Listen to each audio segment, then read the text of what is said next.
Politics, ideas, and institutions in the modern world. That's my academics, history and politics. Module is DD211. Understanding Politics, Ideas, and Institution of the Modern World. Book 1, edited by Geoff Andrews, Angus Sikaka, Andy O'Kane, Ray Prokovinik, and Dan Taylor. We're on, they're not page on now,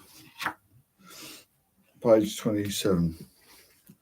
Politics as a contested concept. Having just been introduced to multiple and at times contradictory definitions of politics, you already have an idea that politics is something of a contested conceit. It is possible to provide a single definition of politics, as there is no single definition of which everyone agrees it is indeed a contested concept. But what exactly does this mean? To understand what qualifies as a contested concept, we must first understand the term concept. Andrew Hayward says, the following about concepts. A concept is a general idea about something, usually expressed in a single word or a short phrase. A concept is more than a proper noun or the name of the thing. There is, for example, a difference between talking about a cat, a particular and unique cat, and having a concept of a cat. The idea of a cat. The concept of a cat is not a thing, but an idea composed of the various attributes that give a cat its distinctive character. A furry mammal, small, domesticated, catches rats and mice, and so on. In the same way, the concept of presidency refers not to any specific president, but rather to a set of ideas about the organisation of the executive power.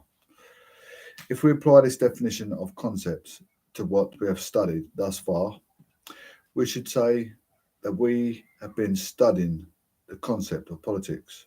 We've been trying to understand what politics is as a general idea, what attributes or characteristics it has, what distinguishes it from other concepts, such as violence, for instance. In other words, where politics begins and ends, but how the delineating of the boundaries of a concept, be it the concept of a cat or the concept of politics useful.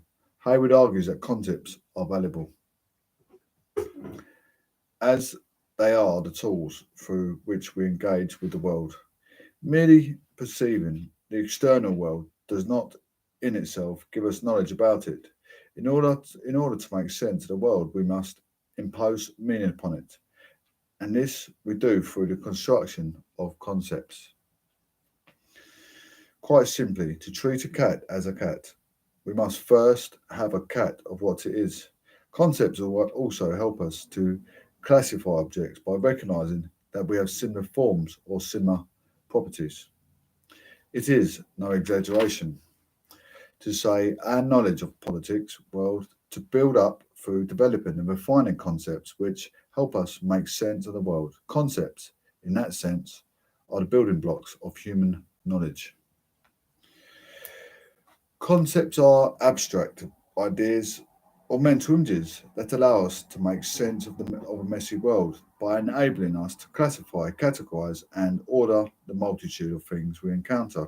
Having a concept of a cat allows us to recognize that many of the small, domesticated furry mammals we encounter belong to the single class of entities we call cat.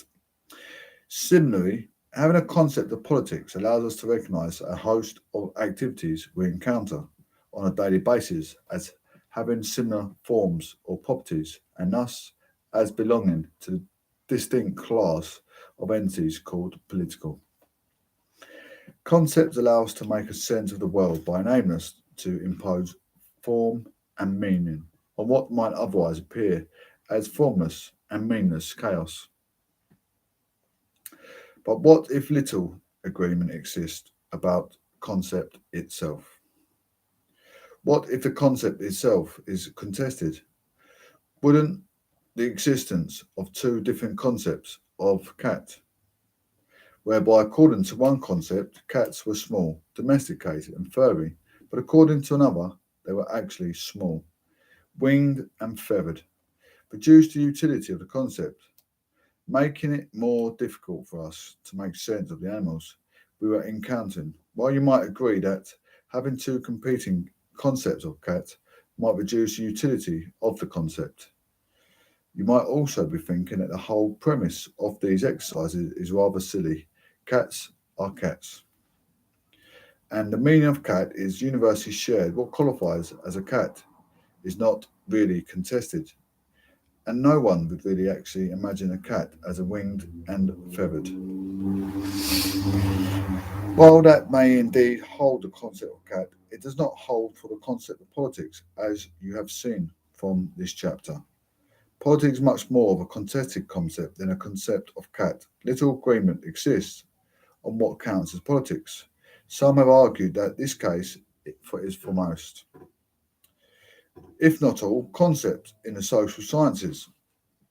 They are often more fundamentally contrasted than those in the harder sciences such as zoology or physics. Concepts in the social sciences can be slippery customers.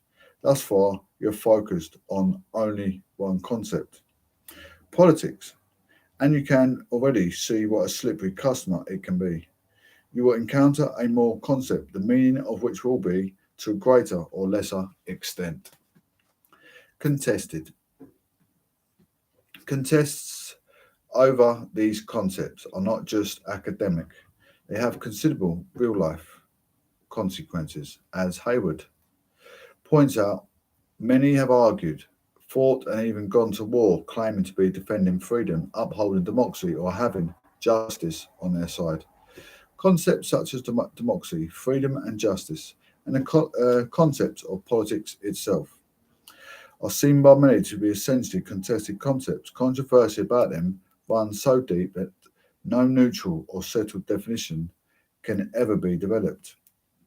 Walter Bryce Galilei, who originally coined the phrase, offered the following definition of essentially contested concepts: concepts the proper use of which inevitably involves endless disputes about the proper use on the part of their users. In this book, The Terms of Political Discourse, William E. Connolly applied the phrase to politics, arguing that some key political concepts, including the concept of politics itself, are essentially contested. Using democracy as an example, Connolly noted that the commonly accepted criteria of democracy are weighed differently by different parties, and certain criteria viewed as essential by one party are rejected as inappropriate or marginal by others. Thus, for some, the central centurion of the democracy is of the power of the citizens. No choose their government through competitive elections. For others, this factor is less important than the equality of opportunity for all citizens in attaining positions of the political leadership. For still others, both of these criteria pale in significance if the continuous participation of citizens at various levels of political life is not attained. The same Connolly argues goes for politics, a concept particularly susceptible to contest about the proper range of application. What is more, not only is politics an internally complex concept with a broad and variable set of criteria, but which criterion itself is relatively complex and open. Think back to some of the definitions of politics. We previously discussed, for instance, politics as a social activity or politics as distinct from violence. It is not only the concept of politics that is contested here. Equally contested are the concept of social and violence. Remember some of the questions we asked while discussing these definitions of politics, like what qualifies as social or what qualifies as violence. The page 30, what is politics still? Contested nature of politics is also related to the contested nature of other concepts. Where does this bring us? Have we again gone too far? If so many crucial political concepts are contested, then what is the use of trying to understand them? For Connolly, 1993, page 6, conceptual contests are essential to politics. Indeed, he adds, to example and accept, or to examine and revise the prevailing terms of political discourse is not a prelude to politics, but a dimension of politics itself. Hey, Smiley, how are you, dear? So, to the multiple definitions of politics we have already encountered, we can add more politics and critical engagement with the prevailing terms of political discourse. How are you? As Hayward, 2013, page 20, puts it, politics is in part a struggle over the legitimate meaning of terms and concepts. Page 31 of the book. We've got the conclusion and then the references. And then who does politics is the next chapter. What is politics? A simple answer to this question is that there is no single answer. Like many political concepts, politics itself, a contested concept, the chapter has introduced you to the idea that concepts include the concept of politics, can be excessively contested, and has explored some of the implications this might have for the study and practice of politics, as well as for the nature of the knowledge in the social sciences and humanities. More generally, the chapter also introduced you to some competing definitions of politics, organising them along a spectrum from a narrower to broader conceptions of what constitutes politics. Starting from the narrower and moving towards the broader side of the spectrum, the chapter introduced you to following definition of politics. Politics as that which concerns the state. Politics as non-violent method of conflict resolution. Politics as conflict. Politics is the exercise of power. Politics as social activity. Politics as public activity. Politics as depending on context, interpretation. Politics as struggle over the meaning of political concepts. While these definitions are distinct and in some cases contradictory, they do also overlap, and they certainly don't correspond to the mutually exclusive realms of political activity. Engaging in political activity in a narrow sense, for instance, by voting or becoming involved in party politics, does not preclude one from engaging in political activity in a broader sense. For instance, by participating in protest or boycott campaigns, politics is ambiguous. Avenues for political involvement are multiple, and there is certainly nothing to prevent you from engaging in as many kinds of politics as you have the time and desire to. As you study these distinct definitions of politics, you are encouraged to engage critically with them and to consider whether did actually fall squarely towards a narrow or broad side of the definitional spectrum.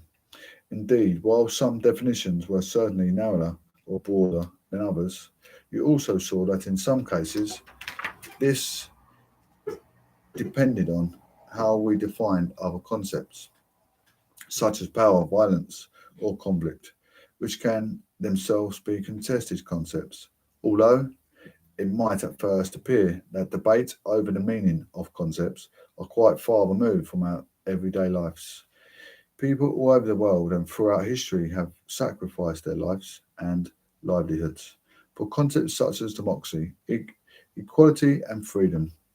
Although wars have not been fought exclusively over the definition of politics, different understandings of who counts as a political being, in other words, as doing politics, are in no small way related to different understandings of politics. In turn, who counts as a political being has significant implications for whose voices are heard, whose concerns matter, and which actions are valid or considered legitimate, and which disparaged, trivialized, or even criminalized. Chapter 2. Who does politics? Introduction. I think I'm going to leave it there after the introduction. Previous chapter introduced you to the idea that politics is an essentially contested concept. It showed you that the definition of politics, ranging from that which concerns the state, to social and public activity. There are competing, yet at times also overlapping definitions, and the politics always involves a struggle over the meaning of political concepts. This chapter introduces you to the idea that politics also involves a struggle over the question, who does politics? And just like what is politics, the question of who does politics is deceptively simple. It is, in some sense, obvious that politicians do politics as a matter of right. They are empowered to govern the affairs of the state as elected legislators. In practice, this means governing citizens and non-citizen residents, such as migrants and refugees. Through the national and international laws, citizens also do politics with their right to vote, which is known as the franchise of suffrage. Universal suffrage means every adult has the right to vote, which is the case in democracies. There are few exceptions, such as the right of prisoners to vote, which we will discuss below. Citizens elect the politicians to whom they judge the best representatives of their interests. Doing politics then involves politicians convincing citizens that they have been developed the best policies to serve them and the citizens periodically voting politicians into office as their representatives. So, who does politics appears fairly obvious, with politicians and citizens as uncontested actors. Yet there are other actors who also play significant roles in politics by mediating between citizens and politicians, such as professional institutions, lawyers, associations, or trade unions, for example. Corporations and social media, newspaper, television, and the internet. In this chapter, we focus on how citizens do politics, but citizens is neither a static nor a humongous group. Universal suffrage is quite recent.